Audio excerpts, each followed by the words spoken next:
Okay, अब हम लोग पढ़ते हैं, वही यूज है ना, थोड़ा सा अलग टाइप का है। वो स्पेसिफिक यूज था जब हमने ऑब्जेक्ट को इन्फिनिटी पे रखा था।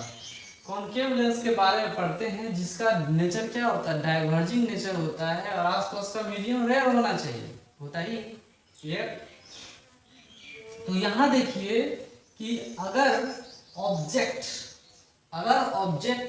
कहीं पे भी रखो, ऑब्जेक्ट को आप कहीं भी रखो कोई दिक्कत नहीं है, लेकिन जो इमेज है वो F2 and centre of curvature optical centre के बीच में ही बनेगा।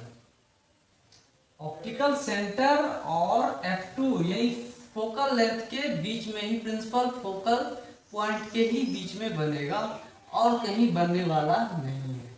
देख लीजिए गौर से, अगर मान लीजिए फोकल लेंथ है, यहां से यहां तक अगर फोकल लेंथ आ रहा है ना, अगर ये फोकल लेंथ यहां से यहां तक फोकल लेंथ आ जा रहा है ना,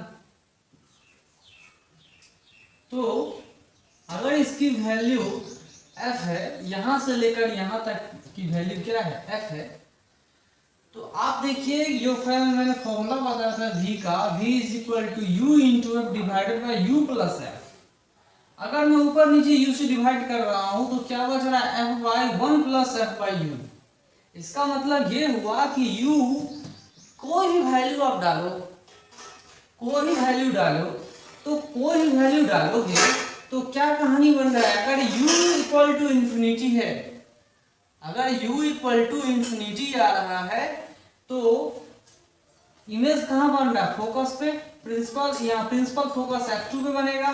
चलिए, अगर इंफिनिटी पे नहीं है, उससे कम आ रहा है, तो ये क्वांटिटी क्या हो रहा है, क्योंकि F भी निगेटिव है और U भी निगेटिव है, निगेटिव निगेटिव क्या हो रहा है, पॉजिटिव। इसका फोकल लेंथ क्या हो रहा है, निगेटिव है ना, इसका फोकल लेंथ क्या है, निगेटिव है। अगेंस्ट द लाइट मेजरमेंट किया जा रहा है ऑप्टिकल सेंटर से, तो ये भी निगेटिव, तो डिवीजन करेंगे तो पॉजिटिव क्वांटिटी आएगा, and that is greater than 1। इसकी वैल्यू क्या हो रही है, ग्रेटर देन 1 है, ग्रेटर देन 1 है, मतलब f से क्या है, कम है। क्या हो रहा है, f से कम है, और f से कम है तो f से कम ही रहेगा ऑलवेज। तो एक ही ऐसा सिचुएशन है जहां पे u इक्वल टू इंफिनिटी रखेंगे तो v is equal to f आएगा, तो v एंड f के बीच में इमेज का डिस्टेंस रहेगा। ये एक रेंज है ना। अगर एक बार ऑब्जेक्ट में कहीं भी रखो कोई फर्क नहीं पड़ता, कहीं भी रखो, उसकी डिस्टेंस जो होगी, जो इमेज की डिस्टेंस होगी वो क्या होगी, प्रिंसिपल फोकस फोकल पॉइंट से लेकर और ऑप्टिकल सेंटर के बीच में कहीं ना कहीं होगा। यहां पर कब होगा, जब ऑब्जेक्ट यहां पर जब ऑब्जेक्ट इंफिनिटी पे रहता है तब यहां इमेज बनेगा, और जैसे जैसे ऑब्जेक्ट इंफिनिटी से इधर आते जा रहा है वैसे वैसे इमेज भी क्या हो रहा है, यहाँ पे आ रहा है। ठीक है, समझ में आ रहा होगा।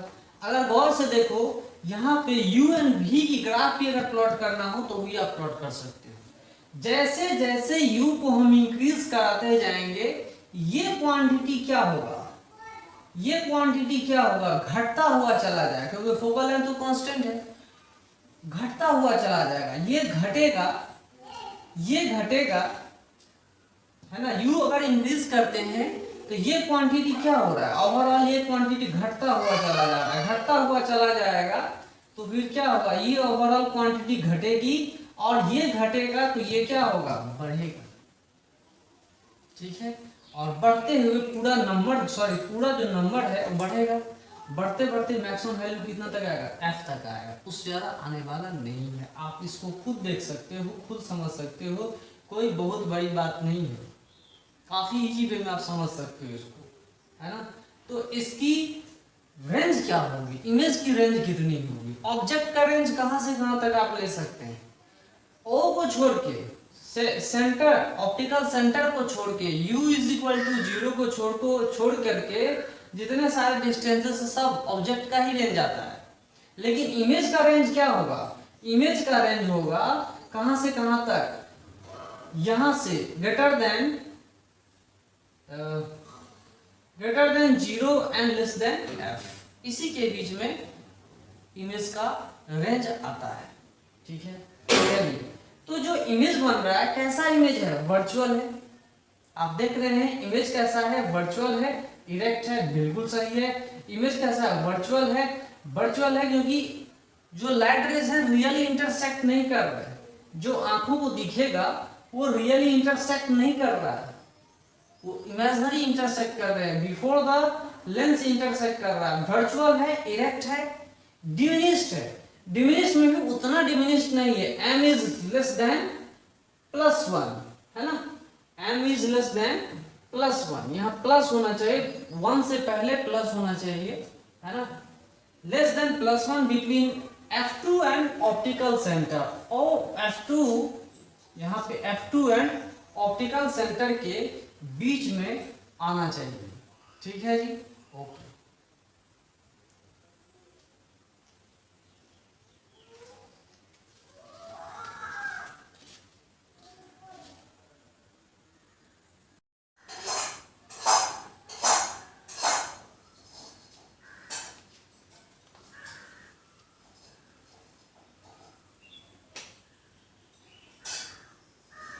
ओके, इमेज के बारे में आप हमेशा याद रखिएगा कि कॉनकेव लेंस हमेशा वर्चुअल इमेज ही बनाता है। एक बार रिफ्रैक्शन से बना रहा है, ये भी याद रखिएगा। यहाँ रिफ्लेक्शन नहीं हो रहा है, यहाँ रिफ्रैक्शन हो रहा है। यहाँ पे जितने सारे इमेजेस बन रहे हैं वो सब के सब रिफ्रैक्शन से बन रहे हैं। तो जितने सारे इमेजेस बन रहे हैं आप देखते हैं वर्चुअल भी रहता है, इरेक्ट भी रहता है, डिमिनिश्ड भी रहता है ना।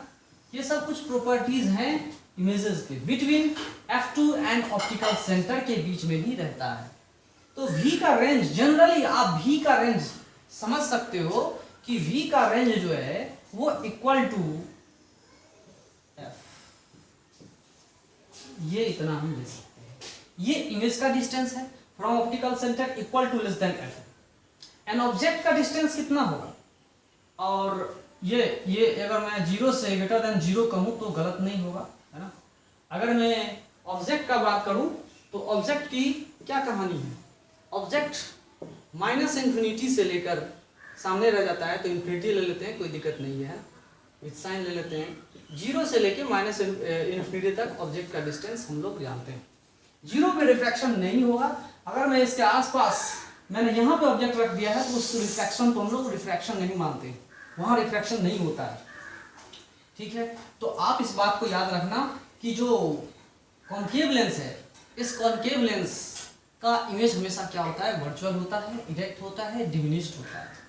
इजी है, याद रहेगा आप लोगों को, हमेशा के लिए याद रहेगा। इसको पढ़ना काफ़ी आसान है, इसको समझना भी काफ़ी आसान है। ठीक है, एग्जाम्पल के तौर पे मान लो कि एक कॉनकेव लेंस हमने दे रखा है जिसका फोकल लेंथ 10 सेंटीमीटर हो। ठीक है जी, 10 सेंटीमीटर हो, और ऑब्जेक्ट को हमने रखा है 10 मीटर के पास। 10 मीटर ऑब्जेक्ट जो है वो क्या है, 10 मीटर सामने, ऑब्जेक्ट 10 मीटर सामने है। तो अब बताओ कि v की वैल्यू क्या होगी, what is the value of v। v का वैल्यू अगर हम फाइंड करना चाहते हैं तो ये फॉर्मूला हम लगाएंगे।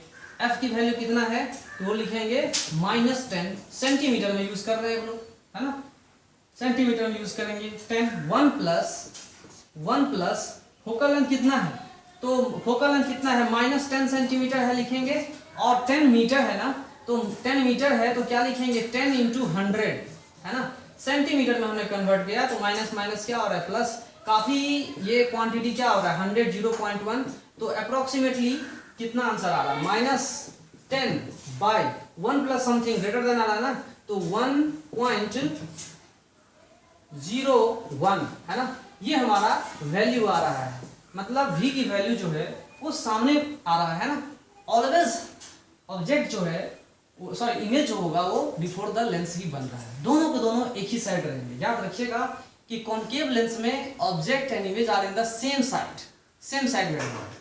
अब आप सोचिए स्पीड, इसमें स्पीड ऑफ ऑब्जेक्ट की बात करें या स्पीड ऑफ इमेज की बात करें तो आपको जनरली समझ में आ जाएगा कि कहानी क्या है। ठीक है, तो ऐसे मैंने u एंड v में रिलेशन बताया था कि जैसे जैसे u को हम बढ़ाते हैं ये क्वांटिटी घटेगा, ये क्वांटिटी घटेगा तो पूरा का पूरा नंबर बढ़ेगा। ठीक है, ये बढ़ने के, इसके बढ़ने से क्या हो रहा है, ये भी बढ़ रहा है। चलिए ये हमने रिलेशन बताया आपको। इमेज की बात करते हैं तो स्पीड की बात करते हैं, तो आप डिफरेंस करके भी स्पीड फाइंड कर सकते हो। इसको आप डिफरेंस करके भी स्पीड फाइंड कर सकते हो। बहुत तरीके हैं स्पीड को फाइंड करने के। आपको मैं स्पीड के बारे में बता रहा हूँ कि मान लो ये फॉर्मूला हमारा लेंस के बारे में आया था 1/v = 1/u and that = 1/f। अगर मैं इसको डिफरेंशिएट कर रहा हूँ तो ये कितना आ रहा है 1/v² और dv/dt माइनस माइनस क्या होगा, प्लस हो जाएगा, है ना, 1/u² और ये क्या आएगा du/dt, है ना। ये माइनस आ जा रहा है, सॉरी ये माइनस आ जाएगा, माइनस प्लस प्लस हो जाएगा यहाँ पर। ये क्वांटिटी क्या होगी, ऑटोमेटिकली जीरो हो जाएगी। तो इसको आप देखो यहाँ पे कि क्या दिख रहा है आपको। ठीक है जी, तो यहाँ पे आप देख सकते हैं dv/dt it is the speed of image that is equal to v, क्या आ रहा है, ये आ रहा है डायरेक्टली प्रोपोर्शनल टू v²/u² और ये आएगा du/dt।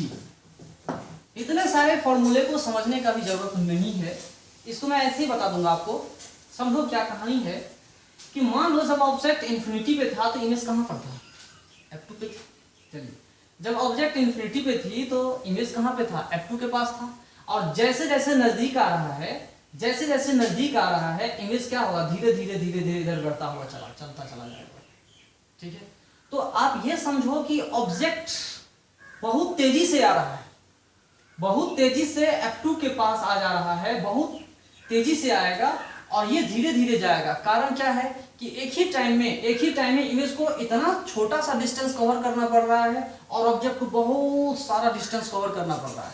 It means speed of object is very very larger than speed of image.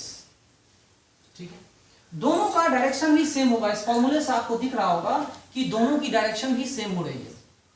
अगर ऑब्जेक्ट इधर आ रहा है तो इमेज भी उसी डायरेक्शन में भाग रहा है, अपोजिट डायरेक्शन नहीं आ रहा है, सेम डायरेक्शन में जा रहे हैं। लेकिन याद रखिएगा कि speed of image this quantity is very very less than, क्योंकि ये क्वांटिटी जो है ना बहुत ज्यादा है इन कंपैरिजन टू v/u बहुत ज्यादा है। तो इस तरह के v/u के फॉर्मूले से आप बहुत सारा चीज भी समझ सकते हैं। मैग्निफिकेशन, यहाँ पे मैग्निफिकेशन के स्क्वायर भी लिख सकते हैं आप, m² v/u m² है ना, du/dt। ये du/dt क्या है, ऑब्जेक्ट का स्पीड है। तो समझो u हमेशा जो है u v से बहुत लार्जर होता है, इसलिए ये क्वांटिटी क्या हो रही है, कम हो रही है और speed of image is very very less than speed of object. Generally आप समझ सकते हैं। मैंने आपको बताया ऐसे कि यहाँ पर अगर ऑब्जेक्ट इंफिनिटी में है तो इमेज यहाँ बन रहा है और ऑब्जेक्ट इंफिनिटी से जितना नजदीक आ रहा है ये जाएगा किधर, क्या इधर जाएगा, इधर जाएगा, किधर जाएगा, तो ये भाग रहा है इधर, सेम डायरेक्शन में आ रहा है, ये बता रहा है सेम डायरेक्शन में जाएगा।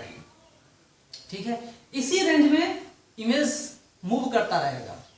ठीक है, तो मैं अगर ये बोलूं आपको speed of image is very very less than speed of object तो गलत नहीं होगा, सही है। ओमेगा WI जो है वो स्पीड ऑफ इमेज है और ओमेगा नॉट जो है वो, सॉरी W जो है क्या है, स्पीड ऑफ ऑब्जेक्ट है। तो speed of object is very very larger than speed of image. आपको ये चीज क्लियर कट पता चल गया होगा लेंस के बारे में। इधर इमेज नहीं बनता, इधर इमेज बनता है, वर्चुअल है, इरेक्ट है, डिमिनिश्ड है, ये सब सारा केस हमने बता दिया है। तो अब मैंने आपको बताया कि u = 10 मीटर लेते हैं और आप u = 1 मीटर लेकर देखो, 2 मीटर लेकर देखो, 3 मीटर लेकर देखो, ठीक है, 4 मीटर लेकर देखो।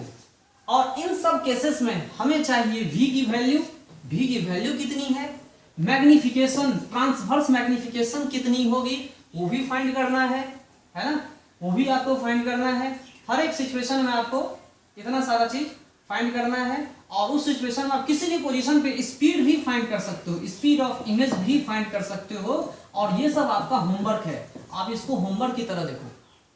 जैसे कि मैंने पहले एक एग्जांपल बता दे रहा हूं कि u = 10 मीटर आ रहा है तो उस केस में मैग्निफिकेशन कितनी आएगी, that is equal to v/u। तो v कितना है 10, u के 10 पे कितना आ रहा है, v = कितना आ रहा है 10/1.01 और u की वैल्यू कितनी, u की वैल्यू कितनी, तो u इज इक्वल टू 10 है ना, तो यहां पे लिखेंगे 10। तो देख लीजिए माइनस माइनस क्या हो रहा है, प्लस, माइनस माइनस प्लस, ये आ जाएगा 1/1.01 less than 1, diminished, always diminished, always diminished. याद रखिएगा, काफी इजी है कॉनकेव लेंस को पढ़ना, कॉन्वेक्स मिरर को पढ़ना काफी आसान है, काफी इजी है पढ़ना उसको, इसमें ज्यादा माथापच्ची नहीं होता है ना। तो इस तरह से आप लोग मैग्निफिकेशन भी फाइंड कीजिएगा, स्पीड ऑफ इमेज भी फाइंड कीजिएगा। ये आपका होमवर्क है प्रैक्टिस के लिए, हमने इतना सारा चीज आपको बता दिया है, ऑब्जेक्ट की वैल्यू इतनी सारी है, ठीक है। दूसरा, इसी के साथ होमवर्क ले लोगे कि अगर मैंने v की वैल्यू इतनी दे दी, v की वैल्यू इतनी दे दी, तो u का वैल्यू क्या होगा, फिर u की वैल्यू क्या होगी, मैग्निफिकेशन क्या होगा, इस तरह की चीजें भी आपको फाइंड करनी है, ठीक है। चलिए, इतना सारा चीज मैंने आपको बता दिया। एक और केस लीजिएगा कि v इज इक्वल टू, है ना, v is equal to 2 metre and u is equal to 5 centimetre. इस केस में आप फोकल लेंथ निकालोगे, फोकल लेंथ क्या होगा कॉन्केव लेंस का, वो भी आप बताओगे, मैग्निफिकेशन भी पता कर लेना है ना। तो कॉन्केव लेंस का बहुत सारा यूज होता है, उस यूजेस को हम लोग समझेंगे, एप्लीकेशंस को समझेंगे, काफी इंपॉर्टेंट टॉपिक भी चल रहा है। एंड कॉन्केव लेंस का यूज बहुत ज्यादा होता है, कहाँ कहाँ होता है, काफी इंपॉर्टेंट है, ऐसे हम लोग नहीं कर रहे। यूजेस ऑफ कॉन्केव लेंस की बात करें तो टेलीस्कोप में यूज होता है, इमेजेस को क्लियर कट देखने के लिए, to see the images very very clear we use concave lenses in telescope. Telescope में भी हम कॉन्केव लेंस का यूज करते हैं पिक्चर को क्लियर करने के लिए, ऑब्जेक्ट की इमेज को क्लियर करने के लिए। बाइनोकुलर्स में भी ऑब्जेक्ट्स को क्लियर करने के लिए, ऑब्जेक्ट्स को क्लियर कट इमेज देखने के लिए हम लोग यूज करते हैं। ग्लासेस में भी यूज होता है, इन लेजर्स, लेजर्स में भी यूज होता है, लेकिन लेजर कहाँ कहाँ यूज होता है, सीडी एंड डीवीडी प्लेयर्स में यूज होते हैं, स्कैनर्स में यूज होते हैं, मेडिकल इक्विपमेंट्स में यूज होते हैं, है ना। तो जहां जहां लेजर यूज होते हैं वहां वहां आपको पता होना चाहिए कि लेजर का बीम जो होता है काफी कन्वर्ज होता है, काफी कन्वर्ज होता है, और काफी कन्वर्ज होने से जब हमारा काम नहीं चलता है उसको हम थोड़ा सा डाइवर्स करते हैं। स्पेस थोड़ा सा डाइवर्स करने के लिए हम कॉनकेव लेंस का यूज करते हैं, चाहे वो डीवीडी प्लेयर हो, सीडी प्लेयर हो, स्कैनर्स हो, मेडिकल इक्विपमेंट्स हो।